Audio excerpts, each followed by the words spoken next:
श्री स्वामी समर्थ. हा खवा ना 2-4 दिवस झालं घेऊन, पण माझ्याच्यानं काही गुलाबजाम बनवणं झालं नाही. दिवसभर काही वेळ मिळत नाही. मग मला हे संध्याकाळीच कुटाणा करावा लागतो. 2-3 दिवस करायचं म्हटलं तर लाईट पण नव्हती आणि आज लाईट आली आणि गॅस गेला. बरं तरी झालं हे रात्री लवकर थोडंच आले होते. मग येता-येता त्यांच्या मित्राकडून त्यांनी गॅस आणला. आम्ही गॅस बुकिंग केला होता, पण काही आलाच नाही. एखाद्या वेळेस एवढी फजिती होते ना गॅस नसला की. बरं तरी झालं भेटला आणि सगळ्यांना भूक लागली होती. मुलं क्लासहून आली होती आणि तेवढ्यात पीठ पण नाही. लाईट नसल्यामुळे काही दळण झालं नाही.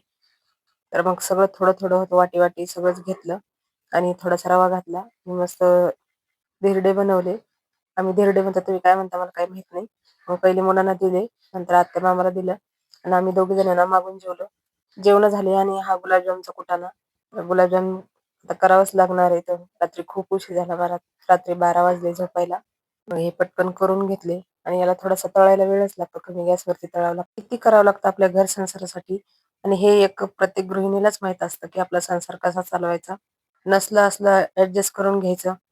छोटे असून सगळ्यांना समजून घ्यायचं. हे तर काही सांगायचं कामच नाही. प्रत्येक गृहिणीला माहीतच राहतं. लहानपणापासून तर वृद्ध होईपर्यंत सगळ्यांचे बोलणे खाऊन घ्यावेच लागतात. किती करते ना एक स्त्री आपल्या कुटुंबासाठी. एवढं तर माणसं पण करू शकत नाही. सगळं सांभाळणं वगैरे. सगळं काही ॲडजस्ट करणं हे प्रत्येक गृहिणीला जमतं. तर चला भेटूया पुढच्या ब्लॉगमध्ये. बाय.